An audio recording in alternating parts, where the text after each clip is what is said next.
The Norfolk City Council will call this meeting to order and call your attention to the Open Meetings Act posted here in the council chambers.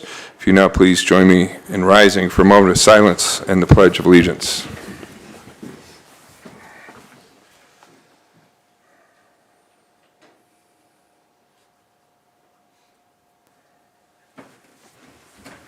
Pledge allegiance to the flag of the United States of America and to the republic for which it stands, one nation, under God, indivisible, with liberty and justice for all. Thank you. Roll call, please. Granquist. Here. Arns. Here. Webb. Here. McCarthy. Here. Murin. Here. Snorton. Here. Clausen. Hildebrand. Here. Okay, with that, I would look for a motion to approve the consent agenda. Your Honor, I'll be abstaining from this vote. So move. Second. Motion second. If no discussion, please vote.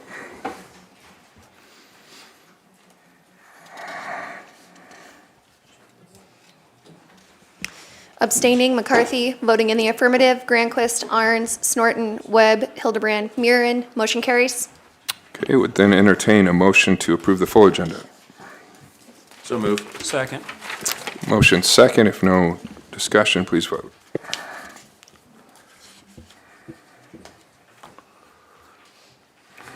All council members present voting in the affirmative, motion carries.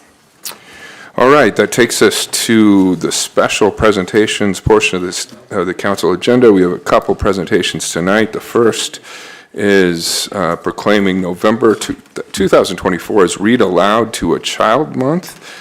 The proclamation reads as such: whereas literacy is the fundamental building block of all learning and is essential to the growth and success of every child in our city, and reading to children enlarges their vocabulary and enhances their listening skills, thereby fostering intellectual growth and a more positive attitude toward reading. And reading to a child is a simple and priceless act that benefits both adult and child, positively contributing to family literacy and strengthening the bond between a parent and child. And whereas when parents assume the responsibility for children's literacy, making a commitment to reading for 20 minutes a day, children become more healthy, resilient, and inquisitive. And whereas Read Aloud to Your Child for 20 minutes a day is a nationally recognized program that has been in existence for more than 25 years. And whereas Read Aloud Norfolk, the Norfolk Public Library, Norfolk area schools, and other organizations representing parents, teachers, librarians, and concerned citizens advocate for reading aloud to children because it fosters healthy interaction between adults and children, and reading aloud to children will enhance family literacy and the well-being of young people throughout our city. Now, therefore, be it resolved that I, Josh Moaning, Mayor of the City of Norfolk, by the power vested in me, do hereby proclaim November 2024 as Read Aloud to a Child Month in the City of Norfolk and the surrounding area, and encourage all parents, teachers, librarians, and other caring adults to read aloud to a child every day. Do we have someone here to accept the proclamation tonight? Good, thank you.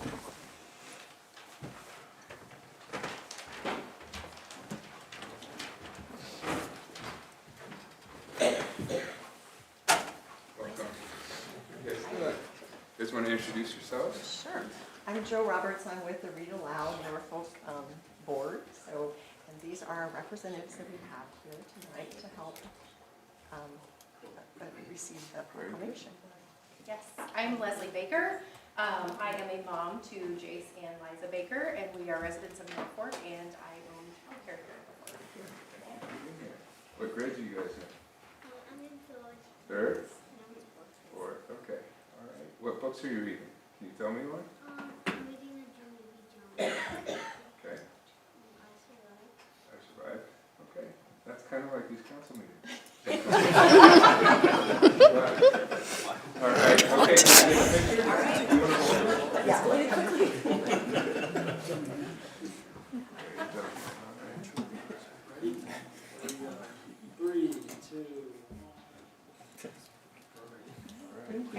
Thank you very much. Yes, thank you. For Thank being you. here. Yes. Thank you guys. All right.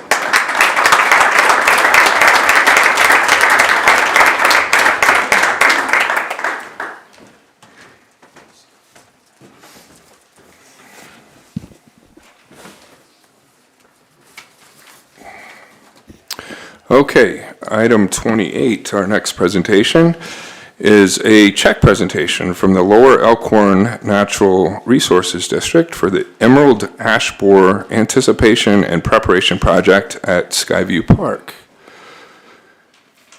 Looks like we have Mr.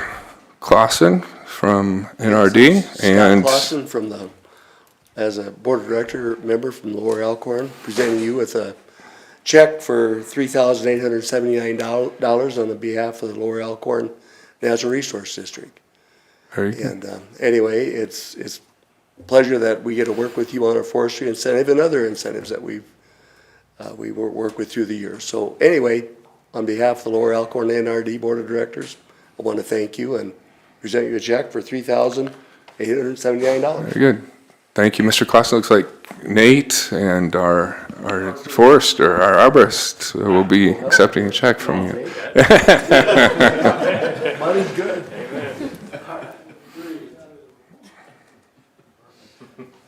Thank you.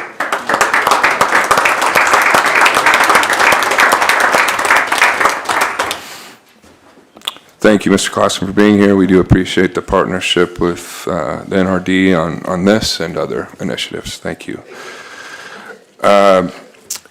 It takes us next to public hearings and related action. Item 29 on the council agenda. I will open this public hearing to consider a proposed expansion of the service area boundary of a downtown revitalization community development block grant. And to kick off the hearing, we will have NENAD, a representative from NENAD, kick off the public hearing for us. Andrea. Hi, I'm Andrea Larson. I'm here today on this public hearing. The City of Norfolk is requesting the expansion of the current service area of a downtown revitalization community development block grant awarded earlier this year. The current service area encompasses the area from 1st Street to 8th Street on Norfolk Avenue, with Brosh Avenue as the northern boundary and Madison Avenue as the southern boundary. The proposed expansion would encompass all commercial parcels included within the entire Norfolk downtown blighted and substandard area. The current service area consists of an area of approximately 56.3 acres, while the proposed expansion of the service boundary would extend the service area to approximately 64.95 acres.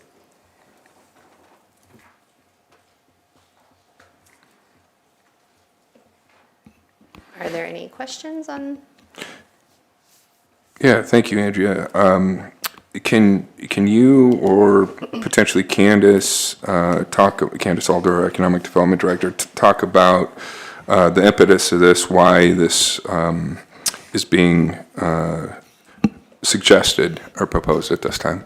Sure. In the original grant application for this downtown revitalization project, like I said, we just went down Norfolk Avenue, 1st to 8th Street. We do have some businesses that I believe the Design Advisory Board considers downtown Norfolk businesses that aren't right on that street or the side streets. And so this would just allow those businesses to apply for a grant award.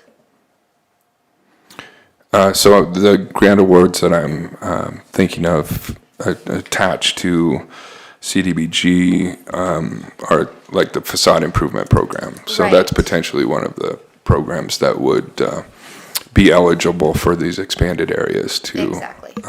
Okay, thank you. Yeah, so right now, the boundary actually stops at Madison and Brosh. It actually doesn't cross the street. So we're looking to encompass those blocks along that within the blight and substandard area. And then even as we reach up into the new riverfront area, tying all of that into the downtown district and making those properties eligible as well. We have had inquiries from outside the current boundary district, and so we're just working to open that up. We've already had a first round and first phase of applications that we've received, and we still have funds left over that we would be able to grant out, so. Okay, thank you. Any questions from the council? I got one, I guess, just on our attachment, it shows the purple boundaries, I guess, I don't know how else to call it without it being up here.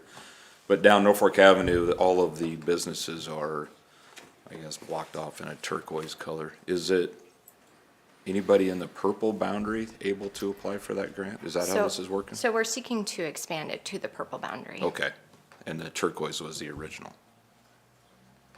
sort of, I guess, down Norfolk Avenue, basically. So it depends on which map you're looking at. The map on page 55, I believe. Or 51. I'm on 51, yeah. 51 of the Yep. agenda. So we're seeking to expand it beyond that, outside of that turquoise district Okay. to encompass the purple district as well. Okay, all right, thank you. You bet. Okay. Thanks, Nick. Thank you. This is a public hearing, so anyone wishing to make comment can do so now.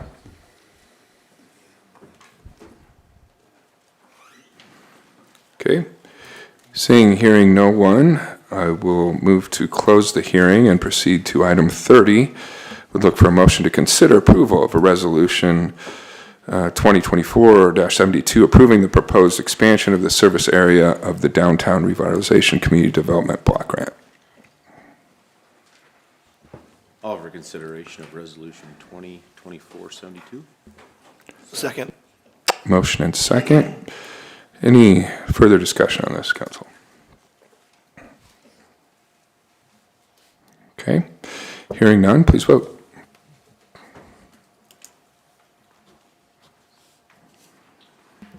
All council members present voting in the affirmative, Resolution 2024-72 is adopted. Okay, that brings us to our regular agenda, and item 31 would look for a motion to consider approval of ordinance number 5901, amending section 2-5 of the official city code to update library fees, to update athletic fees, and add team locker and ice rink fees, and to update police division fees for breath tests. This passed on first reading at the October 21st city council meeting. I'll offer for consideration of approval of ordinance number 5901. I'll second that. Okay, motion and second, and for some background, I believe we'll hear from Nate Powell, our City Parks and Rec Director. Mayor and council, thank you. Tonight, I'll just go through the new program fees that we are requesting in this fee ordinance. We do have some new facilities and new programs that are happening, and I can give some background and some explanation on what we're offering. I'll start with the new team lockers. These are locker rooms that'll be used by youth tournaments and games for home and away teams.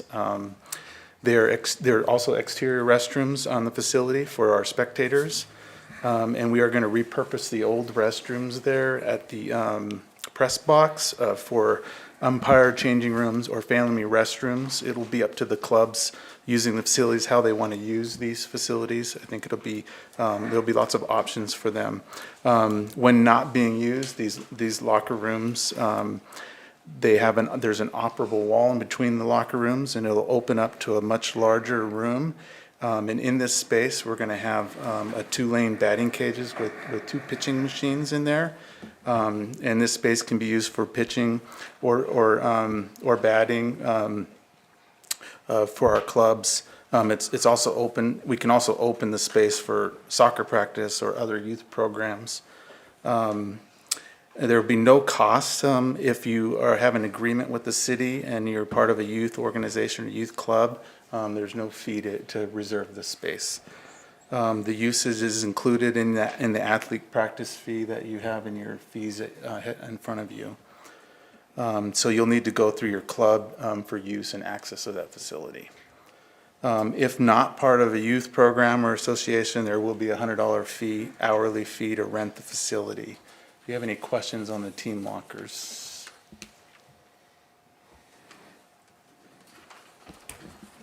If not, I'll move to the ice rink. The ice rink is, this is a refrigerated ice rink, so we have guaranteed ice throughout the winter. It opens when temps drop below 40 degrees for a few days to build the ice. Somewhere around late November, early December, we expect that to occur. It'll close when temperatures are too high for optimal conditions. Temps are above 47 degrees. Sometime in March, it'll be closing. The rink is available for ice skating during set hours of supervision. This is called open skate time. It's Monday through Friday from 5 to 8, Friday 5 to 9, Saturday 12 to 8. and Sunday 12 to 7. Outside of those times, the rink will be used for skate programs, learn to skate programs, figure skating, hockey, or private rentals. We're even looking at maybe even curling as an option.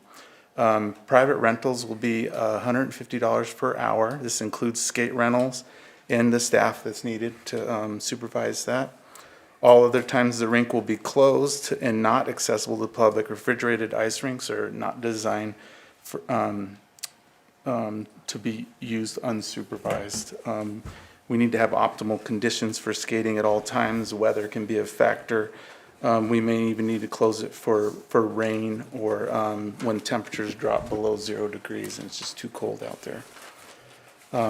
And at the last meeting, council requested that we remove the skate fees.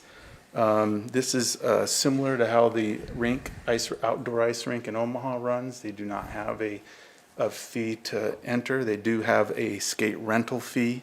The skate rental fee we currently have it set at $3. We can handle up to 100 skaters at a time is what we've determined. So if overcrowding becomes an issue with the free, which is what they've seen in Omaha, they had to go to a reservation system where they reserve their time. So if we get overcrowded and we just aren't going to have skates available, you'll have to reserve time ahead of time if that becomes an issue. We don't know at this point, but it's something that we're looking at. We're kind of monitoring how Omaha does their program, because we, with a free skate fee, with no skate fee, it will increase, I believe, our usage. We will have to reduce our projected revenue by $30,000. But we will make it up with additional skate rentals and some of that. I don't know how much at this point. And we also have concessions that will, with more people using the facility, our concessions will go up as well. So one option is to increase the rental fee to $4 or $5, but right now we're set at $3. Is there any questions about the ice rinks? Nate, what's the time period of the year? How many months is this open? Yeah, so we're thinking hopefully December 1st. The latest would be probably the second weekend in December until mid-March.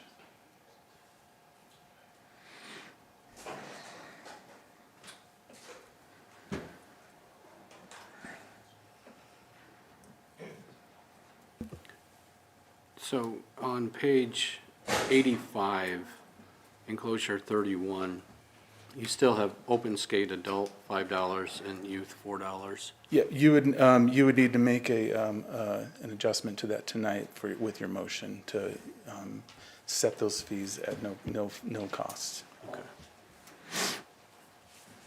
How this will work, council, is you would make a motion to amend the ordinance to whatever format you want if you're adjusting fees. And then if that motion passes, then the motion would be to adopt the amended ordinance on second reading.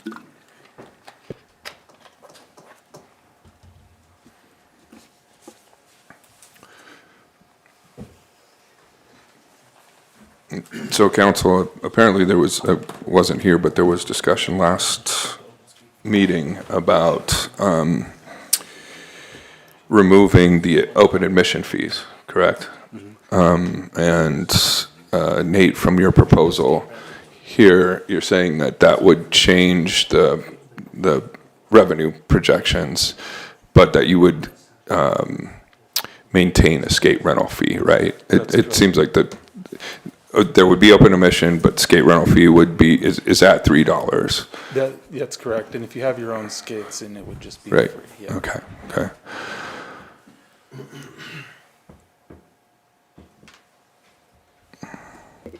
I can add a little color to that, Josh, since you weren't here, but, yeah, a citizen came forward and discussed the fees and possibility of being no fees, at least for, the first year, if that was a possibility. So we did have a fairly lengthy discussion on fees, whether there should or shouldn't be, and whether that should be a year or 1 month or 3 months or whatever that discussion was. I believe, was there a subcommittee meeting about it? I'm not sure if there was. Okay. So, yeah, I don't necessarily know how we got to the point of no fees at all, but there was a lengthy discussion about fees and where that goes. I do have a question, Nate, I guess. You have open skate adult fees, but you also have season pass fees, things like that. So you're saying all fees would go away other than skate rental fees? That's correct. Is that what you're thinking? Yep. And not just for 1 year, but for the, We would see how the season goes, and we would present what our recommendation would be next year with our fee increases. okay. Yep. So just to clarify that, the ice rink rental, if somebody wanted to reserve it, would that fee still apply? That's still $150 to cover the costs of the staffing. Because and- you'd have concessions Yep. available? Okay. Just want to make sure which fees we're eliminating, which ones we're keeping here. Yeah, just the hourly rate for outside or open skate times, and then skate rental would be the only other fee.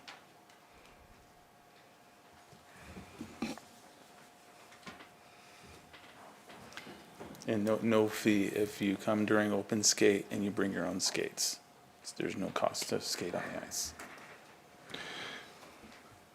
Nate, are you okay at this point, given that admission fees are stricken here, with leaving the actual skate fee rental at $3 as opposed to perhaps increasing that to the 4 or 5 that you mentioned to recoup some of the lost projected revenue? So we projected 50,000 in revenue, and with just the skate rental, that was 16,000 of that was skate rental. So it's just really up to council if they want to recoup a little bit more of that.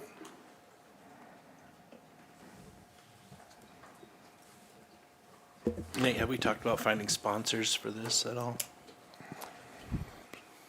Yeah, that's something that we are working on, I think, right now. I don't know where we're at with that, but we are looking for sponsors for our facilities. Something we're always considering and having conversations with different organizations. Do other communities that have a ice skating rink like this, do they have something similar in place, but then at the beginning of the year, they will waive some of these fees or waive them at certain months, but leave the ordinance the way the way it's written right now? And then you, as a parks director, would waive the fees for this, for the open skate, the adult skate, and so on. I mean, is that something that is maybe easier to do, is waive those as you see needed versus eliminating them altogether? Yes, that would be something that I would take back to the Parks and Rec Board and say, let's have special weekends, or the first month that we're open, we lower the fees, and then, as you get into the season, you can carry some of those fees. You can make adjustments like that on a regular basis. That's having that flexibility, at least allows us to adjust as we see fit. It might be where you have fees during your really busy times, so you're not overcrowding. That's really our main concern, is the overcrowding, particularly during Christmas week and others, and then you could have it free all other times, Correct. Yeah, so And that's one of our main issues, but we wouldn't be able to adjust at this point. We would have to adjust our having a reservation system instead. right, but then you brought up the Parks and Rec Board. Did the Parks and Rec Board, and just for those that don't know, could you explain how that Parks Board is made up? And then they're the ones who have suggested these fees, is that correct? They are, but they generally would go with staff recommendation. These are the fees that you would find at most ice rinks. Again, Omaha adopted what is being presented here today, which is it's free to get in, but you rent skates for $4 and $5. $4 for youth, $5 for adults. So locally, that's the only outdoor example that I can give you. But other than that, I'd have to go beyond our area. Typically on something like this, given historical context, when it's a new fee associated with something new, we lean on staff to make recommendations for that, right? But it sounds like last week, council wanted to maybe introduce some new ideas or change this ordinance passed on first reading, but there was discussion about an amendment specifically to the ice rink fees. So is there anyone on council that brought forward an idea for an amendment based on that discussion? I would say it was, like I said before, a citizen came up and talked about it. It was really more of, could we waive the fee? Like, there's really no discussion of changing these as what was presented just now. It was more of, could these be waived for maybe that first year or this first time, just to see how it goes and give the public free access to this ice skating rink that they've had to, listen to for the last 2 years as they've been built. So it was really all a discussion of what it looks like when it opens this year, more than it was changing fees completely. Nate, do you think you could do that? We could adopt these fees, waive them for the first years for open skate, and then you could implement them as a Parks Department after the first year? Absolutely. Ideally, we would want to maximize its usage. So if that means lowering the fees or creating a free system during certain hours of the day, and so when it's peak times, we're not just overcrowding it during that hour. And because if we rent out all of our skates, people are sitting there waiting for skate rentals. And so I don't know. I wish I could tell you how it's going to go, but it would be nice to be able to adjust and to make sure that we are maximizing the facility and getting people into the ice rink and make sure it's used. If it means free, that's what we need to do. But if it's overcrowding, fees are helpful. And we can have free times as well. I would present something different to our Parks Board at the next meeting that council will see right after. But we haven't really revisited how that might look. So, Councilman Webb, to kind of answer your question here, if you wanted these fees adopted now, what we try to do is we try to bring back an updated fee schedule every year around budget times. So if you wanted to make an amendment to remove these admission fees for this next year and then bring back an additional fee ordinance for the next budget cycle, we could certainly do that. If you wanted to, just for this first year, waive admission fees. If something were to happen, propose new fees, we could bring them back within a year at our new budget cycle, if that's what you would like.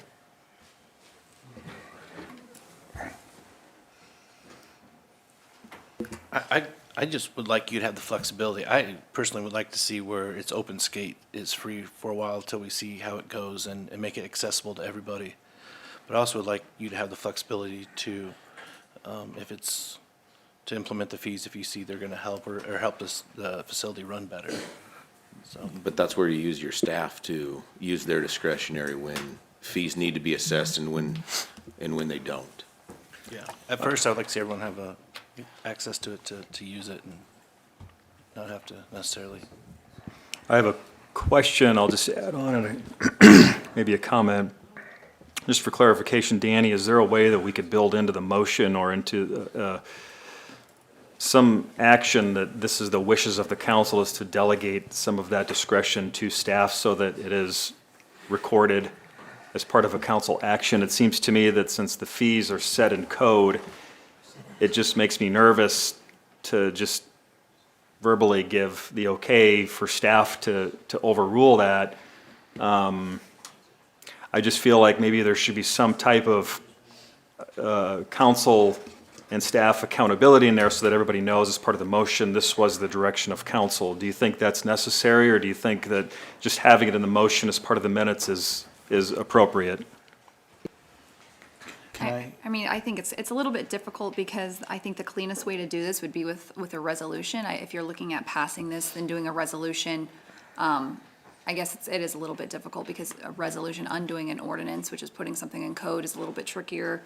I don't know that we really have a lot of room within the fee schedule itself for the flexibility, I think it would just be probably easier to pass this on second reading and then come back with a resolution before it on third reading. It's kind of an imperfect solution here, but then, but then we have a resolution. Can we change it to $0 to $5 for entrance fees? And just have that flexibility?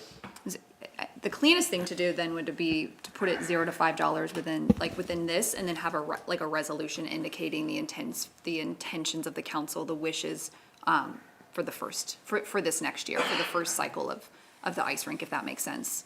But that's something that might be a little bit more difficult than we can do on the record here, as opposed to bringing it back at the next meeting. But I'm sure we can work something out, because I hear what you're saying. It's just, if we're gonna put something into our code, but then not follow it, that's a little bit more difficult. So we would probably wanna do a fee schedule amendment, like what you're talking about with a range, and then a resolution to accompany it, something that's complementary, that doesn't just kind of go against our ordinance, if that makes sense, because ordinances are generally supreme to a resolution. So we'd want to bring both back. What's the timeline here, Nate? When do you think the rink will be open? Well, the first goal would be Black Friday after Thanksgiving, the Friday after Thanksgiving, so. By not passing resolution 5901, or ordinance 5901, are we kind of keeping everything else kind of hostage as far as library fees? Yes. By not passing this? Yes. Right. Good observation, Councilman. So I think it, and Danny, correct me if I'm wrong, but something to consider is if we were to amend this on second reading, this could not be waived. It would have to come back for a third reading. However, if this was to be tabled, we come back on the 18th with a brand new ordinance reflecting all requested changes by the council members, that could be voted and passed on all three readings come November 18th. Does that make sense? How about we just approve the ordinance that we have as written, and we can give some free passes out for skates, or for ice skating? So our ordinance can just stay intact, so the whole thing, the library, the team lockers, the ice skating fees are all established and done. And then if we need to give out free passes at the concession stand for open skating. Can we do that? Yeah, we can do that, or, We're yeah. we're really just talking about right now open admission, right? The fee for admission. So, or you could simply amend the underlying ordinance to strike that altogether. And then the skate rental is still there. The rental rate for private parties is still there, right? So if we're just talking about no fee for admission, that's a simple enough amendment to the ordinance in front of us, I would think. And then that can always be added back in if Parks decides that they need to make some adjustment. That can be changed to an amendment to the ordinance. That's the cleanest way to do this, is just to go into this season under the notion that there's gonna be a $150 rental fee, and there's gonna be a $3 skate rental fee, and everything else is gone until we see how this first season goes. I think that's the cleanest way to do this, and then bring the other fees back if and when the council wants to do that.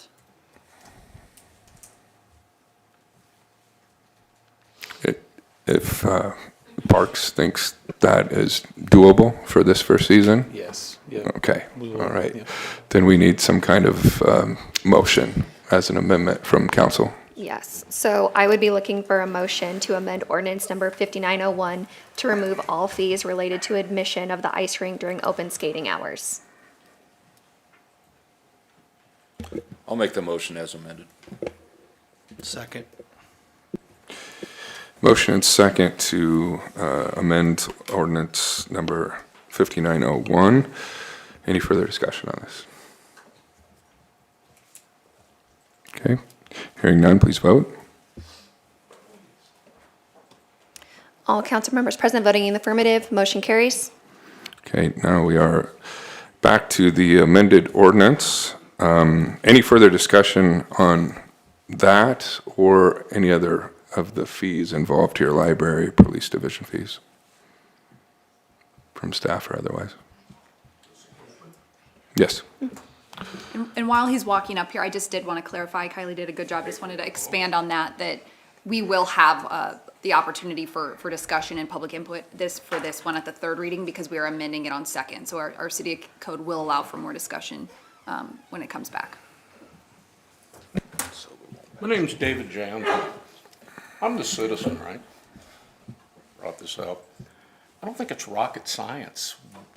Can't we have a separate ordinance for this instead of it all together? We got fees for the library, we have fees for police division for breath test, athletic fees, and ice rink fees. Why is it all lumped together? And I just don't understand what the issue is. You want to make this thing successful? Give everybody the opportunity to use it.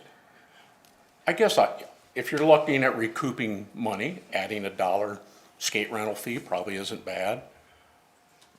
I question getting 100 skaters on that rink for the size it is and making it safe. But I just don't think it's that hard to figure out. Help the community, help the people that are struggling financially right now to have entertainment of their choice.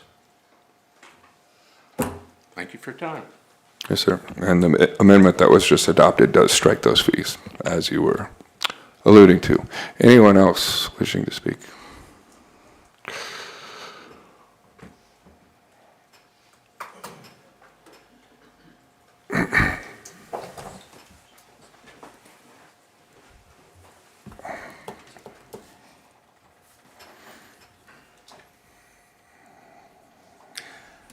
My name is Tim Ernst, and I just came from over there, went and walked over there, and has anybody considered that you're gonna need rubber matting or something between the clubhouse and the ice skate rink? You can't walk on concrete with skates. They're gonna be destroyed in the first 3 steps. How are you gonna determine the size of skates that you're gonna have available to rent, how many? And another thing is, how are you gonna keep the leaves and sticks and stuff out of there? Because you can't have that on top of the ice, or in the ice, froze in the ice. And does this system work on a refreeze, like a frost-free freezer? Or do you add water to it? Or do you just keep adding water to smooth it off? Does anybody know?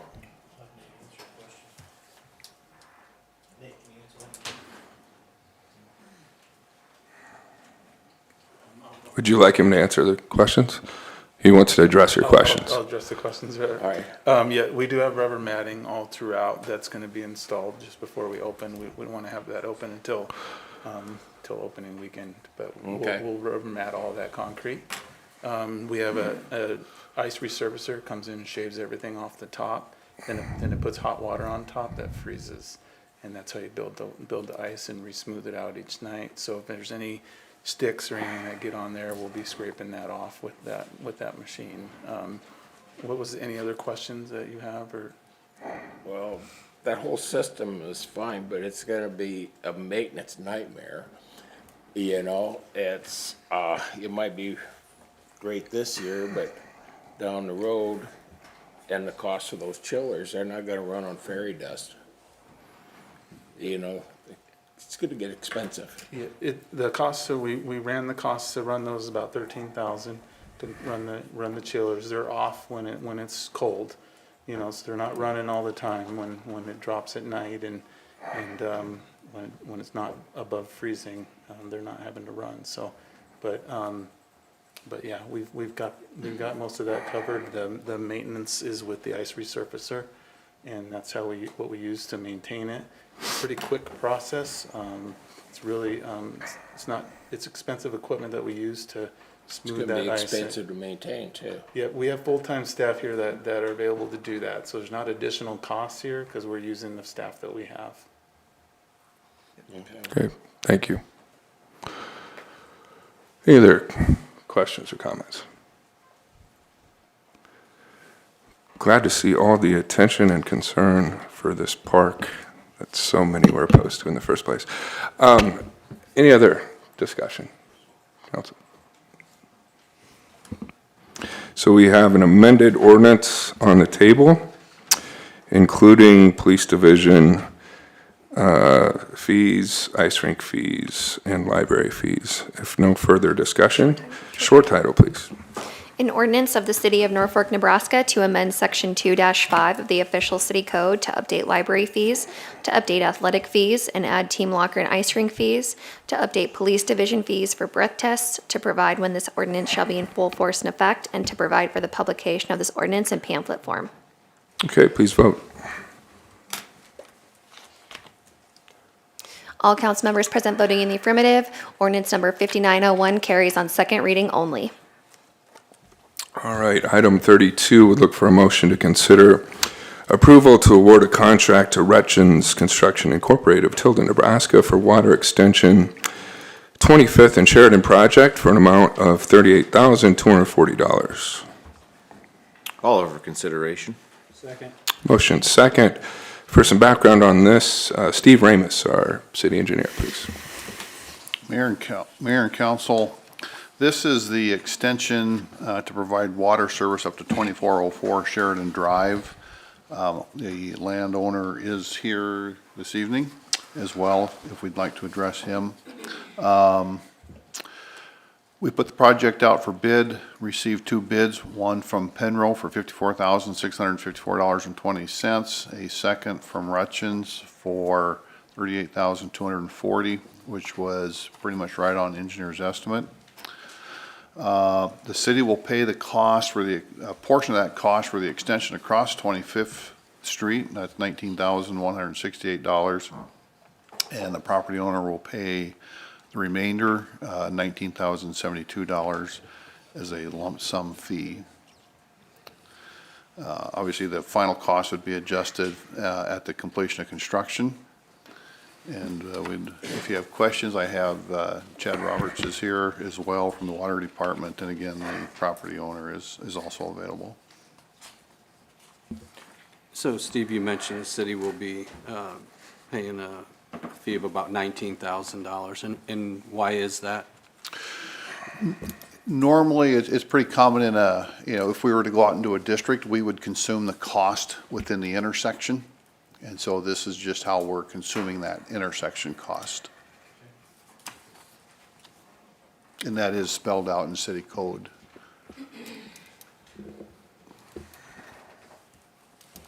Any other questions or discussion?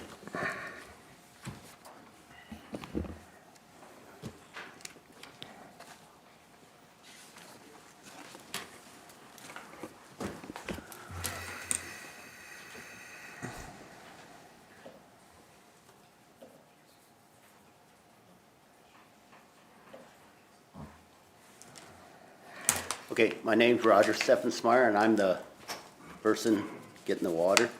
One of the questions is, there's an ordinance, you have to hook up to city water if you're within 300 feet. And I'm within 300 feet of a water main, which is across 25th Street. Why is it that you have to put the water across 25th Street for me to hook up?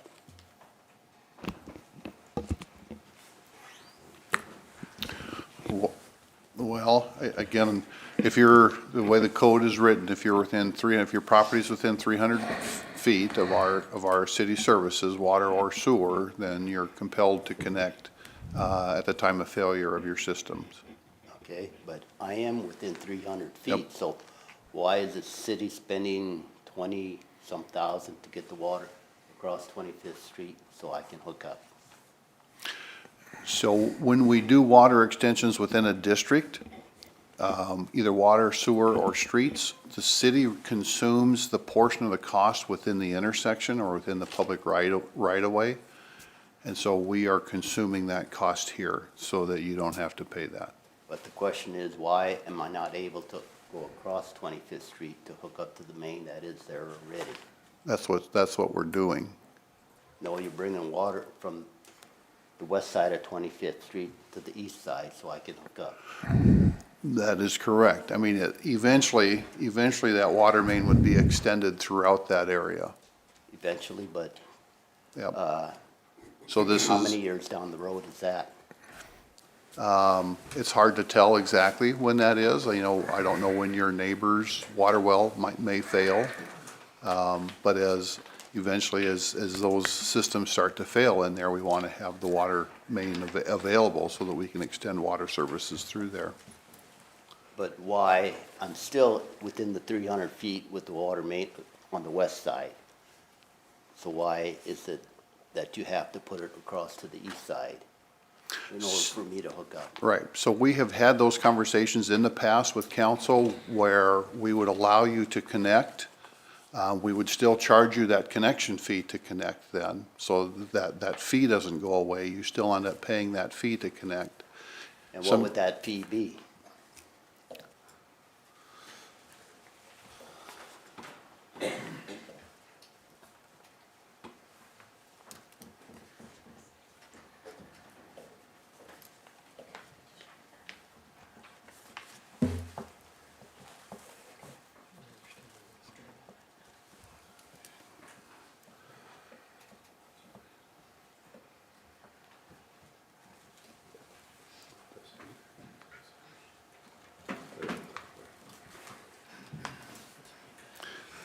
So based on the assessments, the average of the last 5 assessments, just a quick number on that, if we were to charge you the fee to connect based on that, that would be, without looking harder at it, it would be around probably something under 12,000. So I'm spending another 6,000? That's 6,000, 7,000. I mean, that's correct. Again, it's, ultimately, as systems fail in that area again, we need to extend our water mains and eventually sewer mains in there to connect those individual homes in that area. So it's more design, we're I don't want to know how to say this, struggling to find the right word, but, we need to extend the water, so we need to get it over there, we need to get it past your property, we'll need to get it past everybody's property. And so as that occurs, individual homeowners are going to be extending that, or we'll create a district and extend that as part of a district. So in a case where there was no interest, there was no need to extend water. So let's just say that there was already water in Sheridan going east. And so there would never be a need to extend any water in that area. And the only need is to connect you. Then we would connect you and charge you that connection fee. But here, there's a need to extend city water and continue to extend city water in the future. And so we're in that area of, the cost of the actual extension. So the assessment lacking any other information, the assessment charging you a cost per foot to connect, it's the best way we have to do that, in lieu of actually having a project where we're extending a water main. In this case, we're extending a water main, and we're picking up, over half the cost, roughly half the cost. Steve, I have a question, maybe can help Roger with this. Are there any restrictions on tapping into the size of water mains for individual residences? Do you usually tap into smaller lines? We generally tap smaller lines, if it's what we would classify as a transmission line, we do allow taps. We don't like taps. We like to limit those. What I'm wondering is if that transmission line is the one that's actually closer to Roger's property, but yet you're not wanting to tap into that bigger line. I may have Chad come up. I don't believe that that transmission line is any closer. You want to come up, Chad? Historically, so for council's background, historically what we've done is we've done these agreements where we allow you to tap with no fee, but when we do extend the water, then you would be rolled into a district and pay your fair share of that district. Because right now, is my neighbor getting assessed for that frontage that I'm paying for?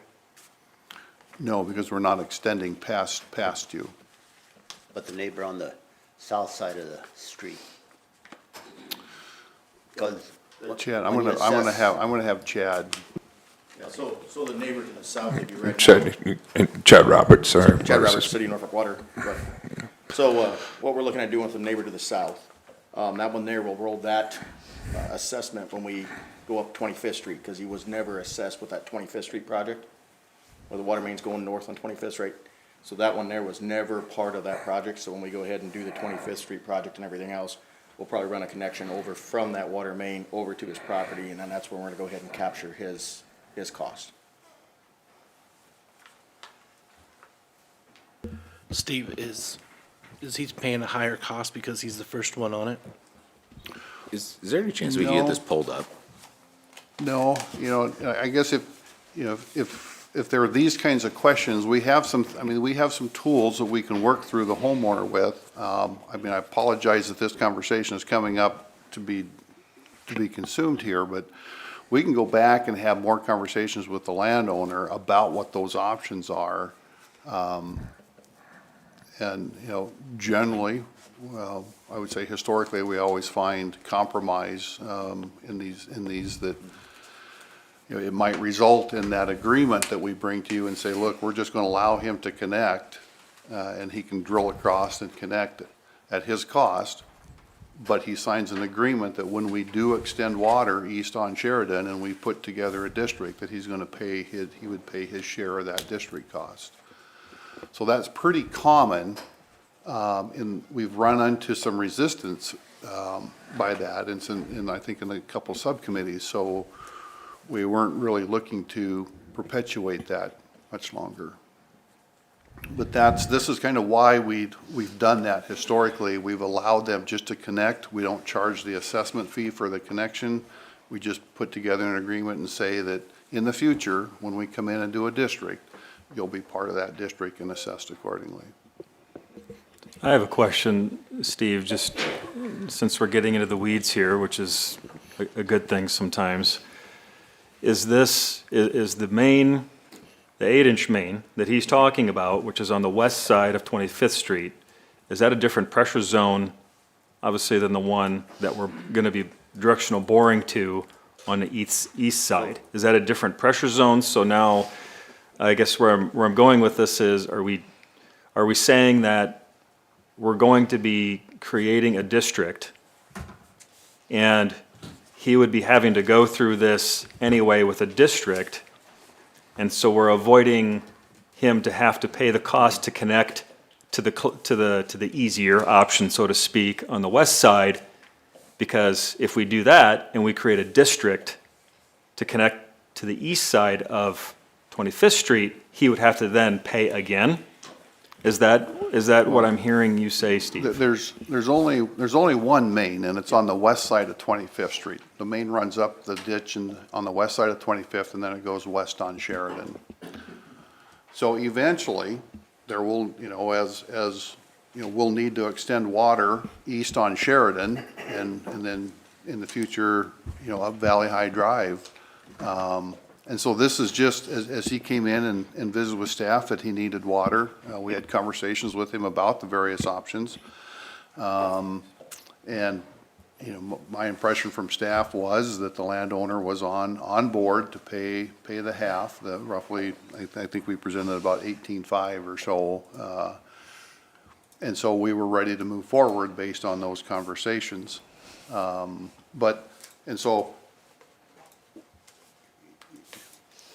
His options historically would be, we would allow him to connect, to drill kind of diagonal across that intersection and connect into the water main. We would charge we would not charge the connection fee.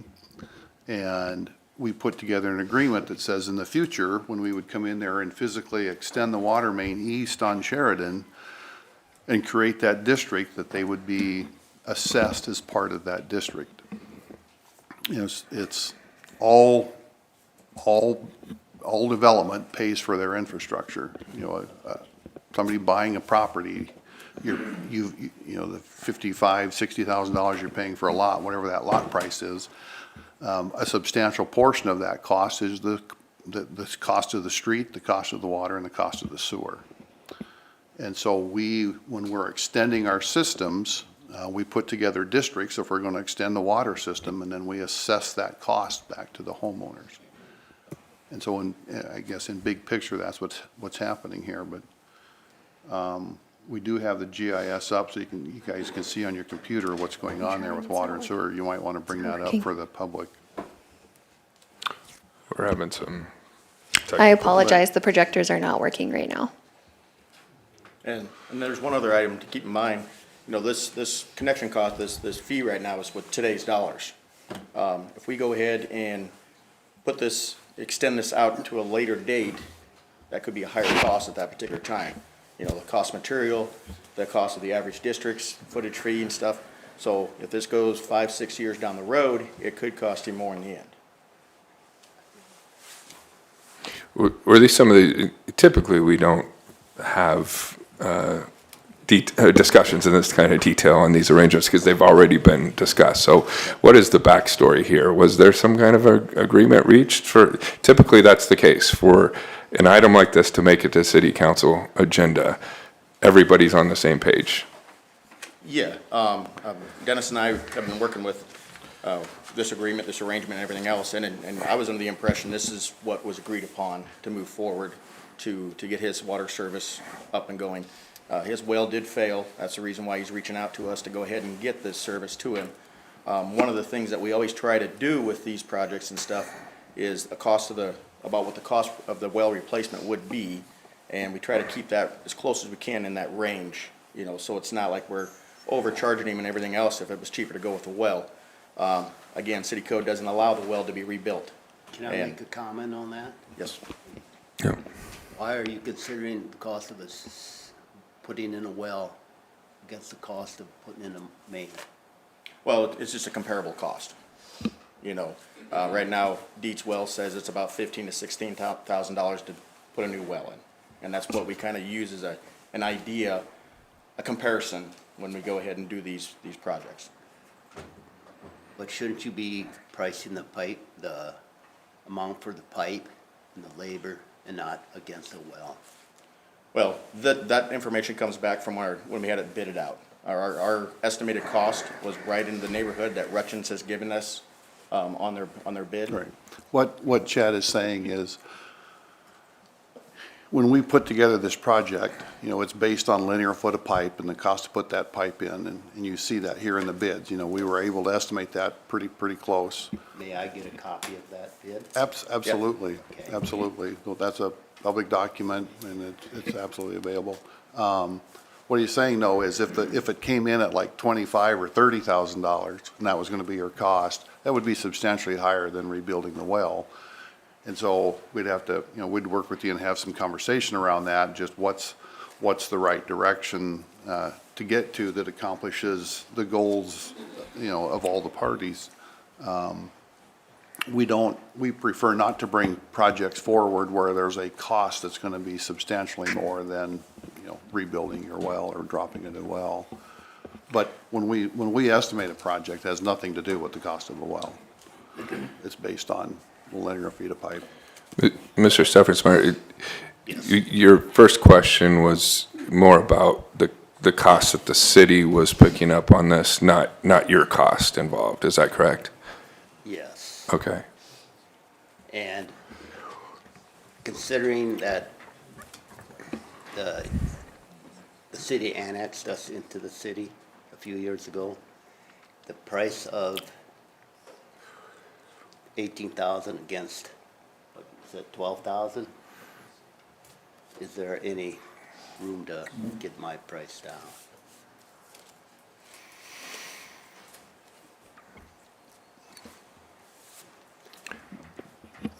I'm not against. I mean, again, we'd have to, we can come back to the table and not award this, and have some more conversation here for the next.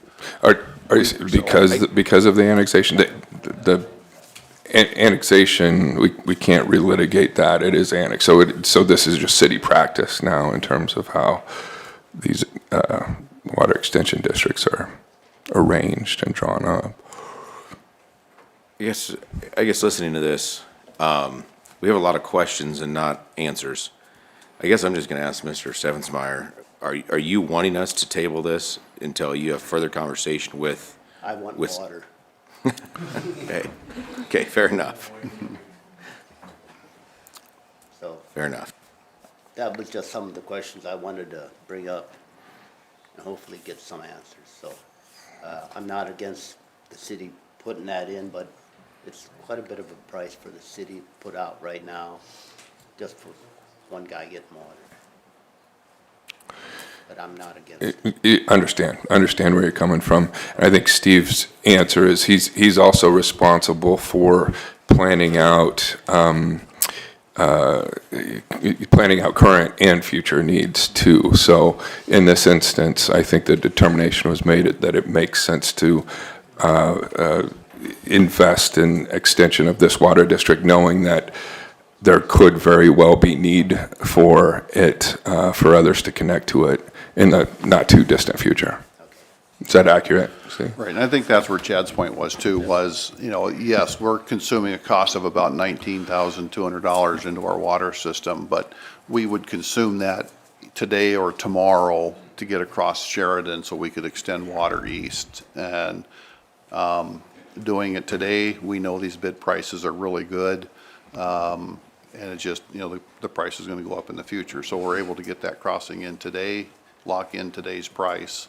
And then we're ready to continue to extend that should, the next person to the east fail and need water, we're ready to extend it. Okay, thank you. Thank you. All right. Any other discussion or questions on this? Okay. Hearing none, please vote.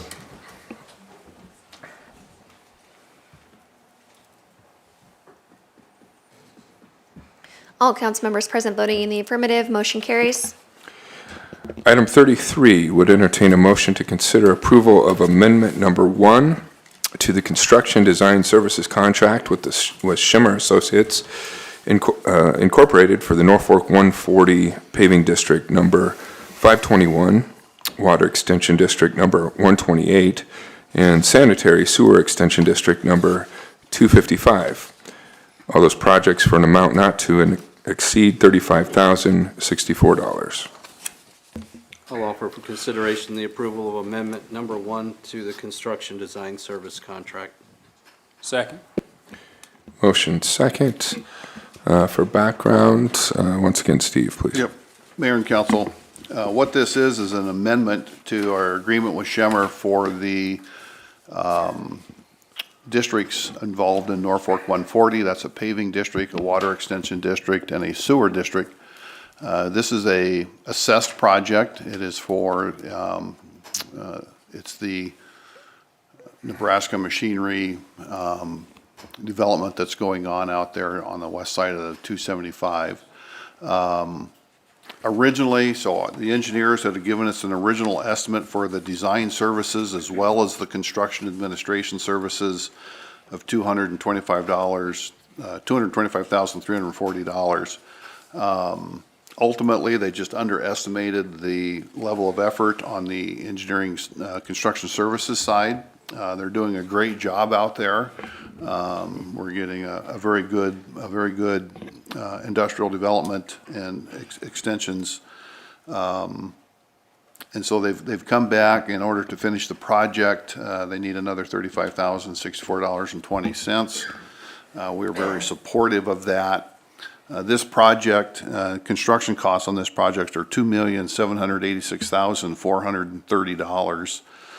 With this amendment, that would bring the construction or the design and construction administration services to 26404, which is 9.35% of construction costs.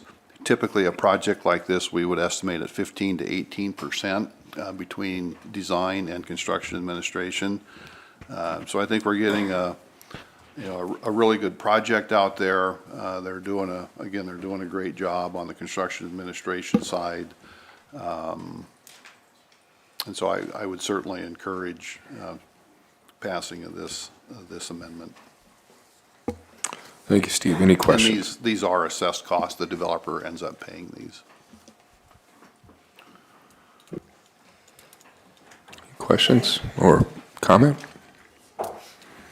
So Steve, you alluded to, they ran into complications. Could you explain maybe some of these complications that they weren't anticipating? It wasn't a complication. They just underestimated the level of effort for design services or construction administration services. Between design and construction administration, they just underestimated the cost of that service. So oversight on their part because they just, Well, the level of effort when you go into construction, there's, it depends on what they may or may not find in the field, the amount of density testing. Maybe the contractor was struggling to get density testing, so there was more density testing involved.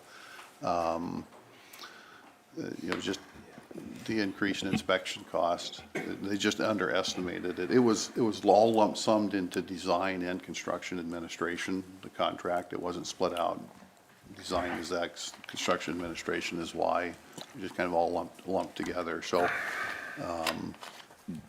they've just overshot the original estimate. was there anybody else other than Shimmer that bid this for the construction design service contract?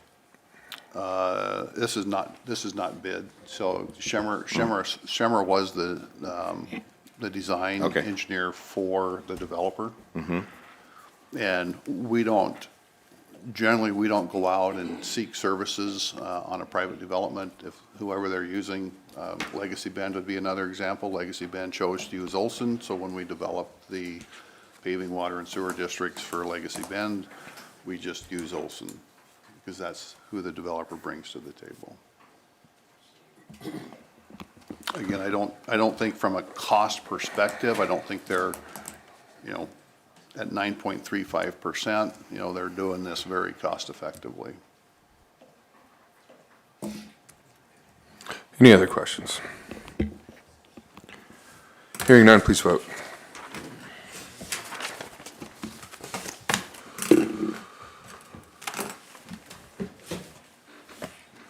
Voting in the affirmative, McCarthy, Grandquist, Arns, Snorton, Webb, Muring. Voting in opposition, Hildebrand. Motion carries. That concludes this meeting as the Norfolk City Council. We are adjourned.